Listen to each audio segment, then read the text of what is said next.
Movie start होती है और हम देखते हैं एक साइंटिस्ट को जिसका नाम था डॉक्टर हैरिसन। वो कुछ लोगों से बचकर भाग रहे थे। ये लोग डॉक्टर हैरिसन को किसी भी तरह से जिंदा पकड़ना चाहते थे। आगे जाके डॉक्टर हैरिसन एक क्लिफ पर फंस जाते हैं जहाँ के सामने एक वाटरफॉल था और नीचे बहुत गहरी खाई। अब यहाँ पर उनको कोई रास्ता नहीं मिलता तो वो उस खाई में छलांग लगा देते हैं। उन सब लोगों को लगता है कि शायद डॉक्टर हैरिसन मर चुके हैं। दूसरी तरफ डॉक्टर हैरिसन की वाइफ और बेटा एडम उसका वेट कर रहे थे। अब 12 साल के बाद की स्टोरी दिखाई जाती है जहाँ पर एडम बड़ा हो चुका है। वो स्कूल जाता है जहाँ पर उसको बहुत ज्यादा बुली किया जाता है। हम देखते हैं कि क्लास में एक लड़का टोनी अपने दोस्तों के साथ एडम के बालों में च्युइंग गम लगा देता है। एडम को बहुत गुस्सा आता है और वो वॉशरूम जाता है ताकि इसको अपने बालों से निकाल सके। शीशे में अपनी ऐसी हालत देखकर एडम को बहुत ज्यादा गुस्सा आता है। अचानक से उसके पाँव बहुत बड़े हो जाते हैं और जूते फट जाते हैं। वो यहाँ से घबरा कर निकलता है और अपने पाँव को टॉयलेट पेपर से कवर कर लेता है। हॉलवे में उसको अचानक से कुछ अजीब महसूस होता है। उसके सुनने की पावर बहुत स्ट्रांग हो गई थी। हर आवाज उसे बहुत तेज लग रही थी। इस सब से घबरा कर वो बास्केटबॉल कोर्ट चला जाता है। वहाँ पर जाकर एडम देखता है कि अब उसके पाँव बिल्कुल नॉर्मल हो गए हैं। वहाँ पर टोनी फिर से अपने दोस्तों के साथ आकर एडम को बहुत तंग करता है। अब खैर इस सब के बाद एडम घर वापस जाता है जहाँ पर वो थोड़ा उदास भी था। उसकी मॉम उससे पूछती है कि क्या हुआ। वो कहता है कि बास्केटबॉल खेलते हुए मेरी ये हालत हो गई है। एडम की मॉम उसके बालों में से च्युइंगम निकालती हैं और फिर सोचती हैं कि इसके बालों को काट दिया जाए। खैर उसके बाल कट जाते हैं और एडम को लगता है कि अब उसके बड़े बालों की वजह से तो एटलीस्ट कोई उसका मजाक नहीं उड़ाएगा। अगली सुबह एडम जब सोकर उठता है तो वॉशरूम में जाकर देखता है कि उसके बाल फिर से वैसे ही घने और बड़े हो गए हैं। एडम बहुत हैरान होता है और गुस्से में आके खुद ही अपने बाल बहुत अजीब तरह से काट लेता है। उसकी मॉम को लगता है कि शायद गलती से कल उन्होंने ही एडम के बाल कुछ अजीब काट दिए हों। इसके बाद वो एडम के डैड की एक कैप एडम को देती हैं ताकि वो स्कूल पहनकर जा सके। दूसरी तरफ हम देखते हैं एक कंपनी को जिसका नाम है हेयर को। उसका ओनर ईस्टमैन कुछ क्लाइंट्स को अपनी कंपनी के बारे में बता रहा था। वो बताता है कि कैसे वो नेचुरली बालों को अच्छा बनाने के लिए एक्सपेरिमेंट्स करते हैं और यहाँ पर वो एक्सपेरिमेंट्स कर रहे हैं कि ह्यूमन डीएनए के साथ साथ एनिमल डीएनए को मिलाया जाए ताकि नेचुरली बाल बहुत खूबसूरत हो जाएं। ईस्टमैन क्लाइंट से अपनी टीम के साइंटिस्ट को मिलवाता है। इसके बाद वो बताता है कि अभी एक लाइव डेमो भी दिखाया जाएगा जिसके बाद एक इंटर्न को बुलाया जाता है और उसमें वो सीरम इंजेक्ट किया जाता है। अब उसके बाल अचानक से निकल तो आते हैं जो कि बहुत ही घने और शाइनी थे बट वो कुछ ज्यादा देर के लिए स्टेबल नहीं रहते और यहाँ पर वो क्लाइंट्स जब क्वेश्चन करते हैं तो ईस्टमैन उनको बताता है कि हम अभी भी रिसर्च कर रहे हैं और ये कामयाब हो ही जाएगा। दूसरी तरफ एडम की कंप्लेन की वजह से प्रिंसिपल ने टोनी और उसके दोस्तों को सस्पेंड कर दिया था। प्रिंसिपल एडम को अपने ऑफिस में बुलाते हैं और उसे कहते हैं कि स्कूल में तो कैप पहनना अलाउड नहीं है, इसको उतार दो।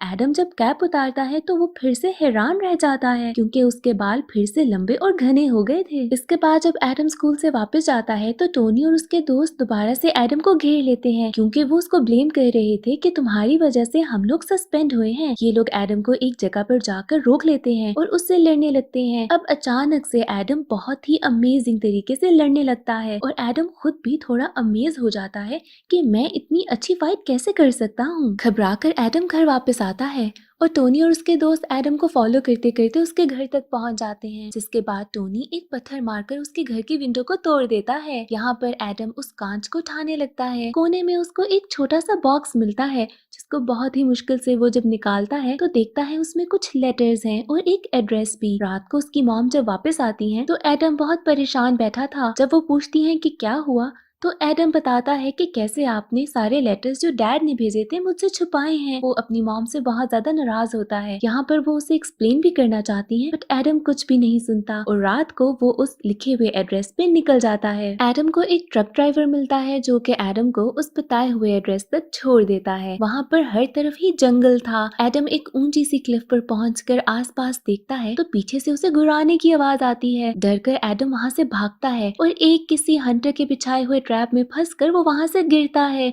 और दूसरी रोड पर जाकर गिर जाता है। यहाँ पर तो एडम बेहोश था और हम देखते हैं एक ट्रक तेजी से एडम की तरफ आ रहा है।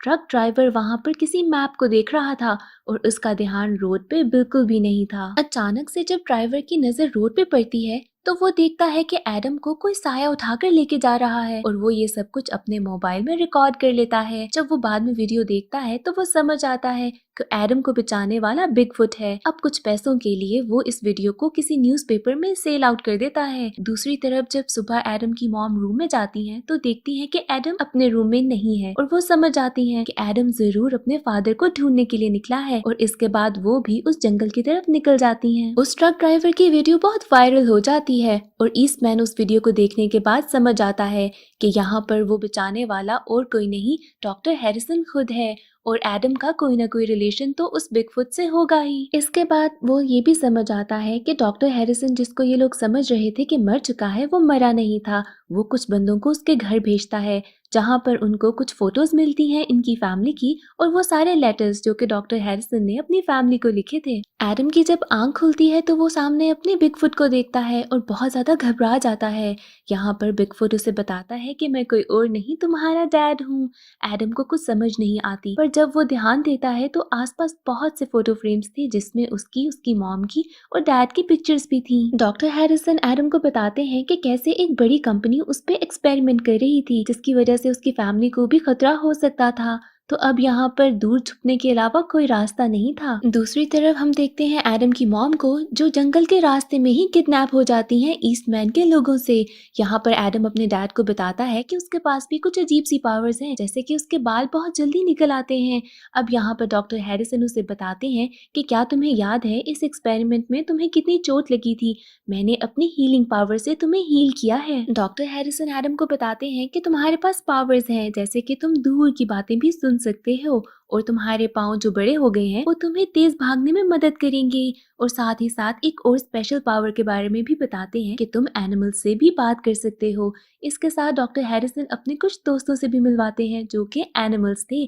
उनमें एक बियर भी था जिसके साथ एडम मिलके कुछ हंटर्स को भगाता है। एडम अपने फादर के साथ जंगल की लाइफ बहुत एंजॉय करने लगा था। यहाँ पर हम इनके बहुत ही क्यूट मोमेंट्स भी देखते हैं। डॉक्टर हैरिसन एडम को बताता है कि कैसे वो समझ चुका था कि बहुत पहले से ही उसके डीएनए में कुछ बहुत खास बात है और ईस्टमैन ने इसी वजह से उसे अपने साथ मिलाने की कोशिश भी की थी बट वो इनकार कर देता है जिसकी वजह से ईस्टमैन ने उसे बहुत धमकाया भी था और हैरिसन को अपनी फैमिली को छोड़कर जाना पड़ा था। यहाँ पर उसकी रिसर्च को ईस्टमैन ने चुरा लिया था। वहाँ पर ईस्टमैन एडम की मॉम से इंफॉर्मेशन लेना चाहता था कि बिगफुट और एडम कहाँ हैं, बट वो कुछ भी नहीं बताती। यहाँ पर दो रैकून्स जो कि डॉक्टर हैरिसन के फ्रेंड थे सब कुछ देख लेते हैं और घर आकर बताते हैं कि कैसे एडम की मॉम को किडनैप कर लिया गया है। ये सब सुनकर दोनों बहुत ही ज्यादा परेशान होते हैं और एडम खुद को ब्लेम करता है कि अगर मैं उनको अकेला छोड़कर ना आता तो ऐसा कुछ भी नहीं होना था। यहाँ पर हैरिसन उसे मना करता है कि परेशान मत हो, हम ढूंढ लेंगे उन्हें, बट एडम उनकी बात नहीं सुनता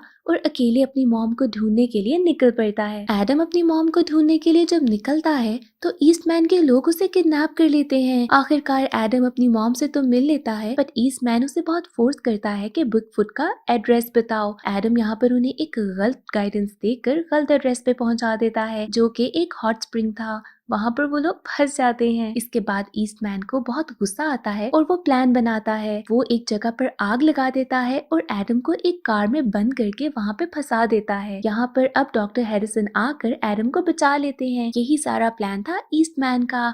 अब एक डांट लगता है हैरिसन को और वो बेहोश हो जाता है। एडम बहुत कोशिश करता है कि किसी तरीके से अपने डैड को उठा ले बट यहाँ पर एक बहुत बड़ा जला हुआ दरख्त उन पे गिरने लगता है। डॉक्टर हैरिसन का दोस्त जो कि बियर था वो आकर एडम को तो बचा लेता है और इससे पहले कि वो डॉक्टर हैरिसन को बचाते ईस्टमैन उनको उठाकर ले जाता है। अब एडम और बाकी बिगफुट के दोस्त जो जंगल के थे वो सब मिलकर प्लान बनाते हैं कि हमें किसी तरीके से बिगफुट को बचाना होगा। ये सब उसी रेस्टोरेंट में जाते हैं जहाँ पर ईस्टमैन के लोग रुके थे। वहाँ पर उनकी बहुत सारी कार्स भी थी और ये सब एक कार में चढ़ जाते हैं। दूसरी तरफ ईस्टमैन डॉक्टर हैरिसन पे एक्सपेरिमेंट्स करने लगता है और जब वो नहीं मानता तो कहता है कि अगर तुम हमारे साथ कोऑपरेट नहीं करोगे तो तुम्हारी फैमिली बहुत ही ज्यादा खतरे में होगी।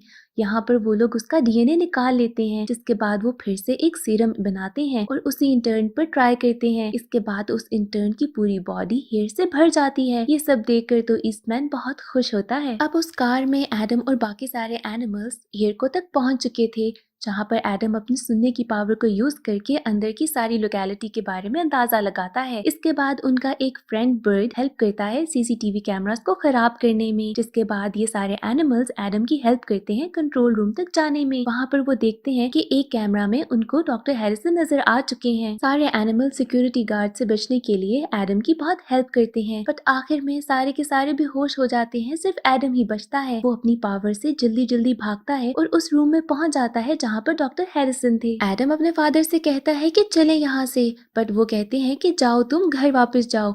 एडम को कुछ समझ नहीं आती और इतनी देर में ईस्टमैन भी वहाँ पहुँच जाता है। वो एडम से कहता है कि तुम्हारे फादर अपनी मर्जी से यहाँ पर रुके हैं और हमने उन्हें जबरदस्ती नहीं रोका। एडम बहुत कंफ्यूज था। उसके फादर उसे कहते हैं कि ईस्टमैन सच बोल रहा है और मैं यहाँ अपनी मर्जी से रुका हूँ, तुम घर वापस जाओ और अपनी मॉम का ख्याल रखना। एडम समझ जाता है कि उसके फादर ये सब उसे बचाने के लिए कर रहे हैं। जब वो वापस जाता है तो रास्ते में देखता है कि कैसे बियर, रैकून्स और उसके बाकी सारे फ्रेंड्स को इन लोगों ने कैद कर लिया है। जब वो सारे एनिमल्स एडम को जाते हुए देखते हैं तो उन्हें लगता है कि एडम ने इन्हें धोखा दिया है। एडम के माइंड में तो कुछ और ही प्लान था। वो बाहर जाते जाते फायर अलार्म बजा देता है, जिसके बाद पहले तो मेन डोर सारे बंद हो जाते हैं। ईस्टमैन सिक्योरिटी रूम में कहता है कि सारे दरवाजे खोले जाएं, बट वहाँ के गार्ड को लगता है कि शायद सच में कहीं आग लग गई है और वो इमरजेंसी इवैक्यूएशन बटन दबा देता है, जिसके बाद सारे के सारे लोग बाहर की तरफ भागने लगते हैं। यहाँ तक कि एक सिक्योरिटी गार्ड ईस्टमैन को उठाकर भी सिक्योर करने के लिए बाहर ले जाता है। दूसरी तरफ एडम बिल्डिंग में दोबारा वापस जाता है और सारे दोस्तों को छुड़ा देता है। इसके बाद वो अपने फादर के पास जाता है, जो कि उन्हें फिर से यही कहता है कि तुम अपनी मॉम के पास जाओ। एडम उन्हें कहता है कि अगर आप हमारे साथ नहीं गए तो मैं ईस्टमैन को बता दूंगा कि मैं भी स्पेशल हूँ। डॉक्टर हैरिसन तो ये बिल्कुल नहीं चाहते थे कि ईस्टमैन को पता चले कि एडम भी एक बिगफुट है। वो एडम से कहते हैं कि ठीक है, मैं तुम्हारे साथ चलता हूँ, बट हमें इस फैसिलिटी को पूरी तरीके से तबाह करना होगा। इसके बाद वो वहाँ पे रखे हुए सारे कंटेनर्स को तोड़ने लगते हैं। दूसरी तरफ हम देखते हैं कि एडम की मॉम को उन्हीं के घर में ईस्टमैन के लोगों ने कैद किया हुआ है। वहाँ पर एक सिक्योरिटी गार्ड जब जाता है वॉशरूम में तो देखता है कि बिन में एडम के कुछ बाल पड़े हैं और वो ये बात जाकर ईस्टमैन को बताता है, जिससे शायद क्लियर था कि एडम भी एक बिगफुट है। एडम उसके फादर ने बाकी सारे सिलेंडर्स को तबाह कर दिया था। सारी की सारी कंपनी गैस से भरी हुई थी। जब ये दोनों गेट तक पहुंचते हैं तो वो लॉक था।